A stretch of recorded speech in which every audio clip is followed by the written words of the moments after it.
မင်္ဂလာပါခုစကားပြောနေတာတော်နိုင်ရဲဘော်တယောက်ဖြစ်ပါတယ်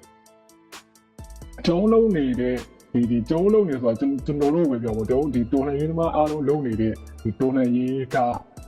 ကိုပဲလုံးနေရမယ်ဟာမဟုတ်အားလုံးပေဆောင်နေရမှာဖြစ်မလားတယောက်အဲ့လိုမျိုးခဏမရှိတဲ့အချိန်မှာတော့နောက်တစ်ယောက်ကဆက်ပြီးတော့ပေဆောင်နေရမှာဗျာ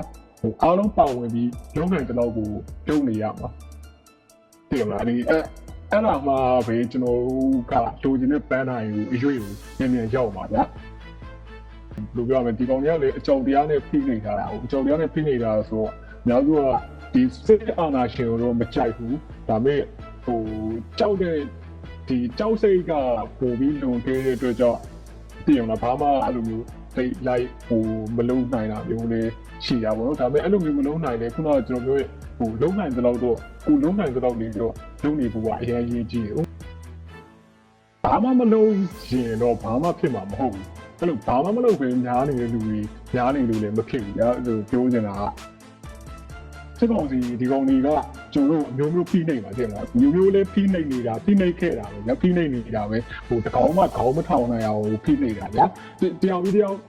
ပါသွားတယ်။အပြင်မှာကျန်ခဲ့တဲ့ကောင်လူကြီးအဲ့လိုမျိုးစိတ်ပိုင်းဆိုင်ရာပြောတဲ့မှာ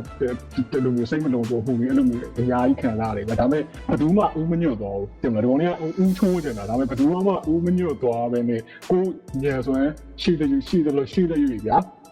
တော့ဘယ်လိုပြန်လုံးနိုင်လဲဆိုတာကိုစဉ်းစားတယ်လုံးနိုင်တဲ့ဟာတွေအကုန်လုပ်တယ်လူလူရဲ့အားကိုပဲတိုးပြီးတော့ဗျာဒီကောင်တွေကိုပြန်တိုက်တယ်ဒါတည်အောင်လားပြောလို့ရှိရင်ကျွန်တော်မှတကယ်တမ်းအားကိုးစရာလေလူလူရဲ့အားပဲရှိတယ်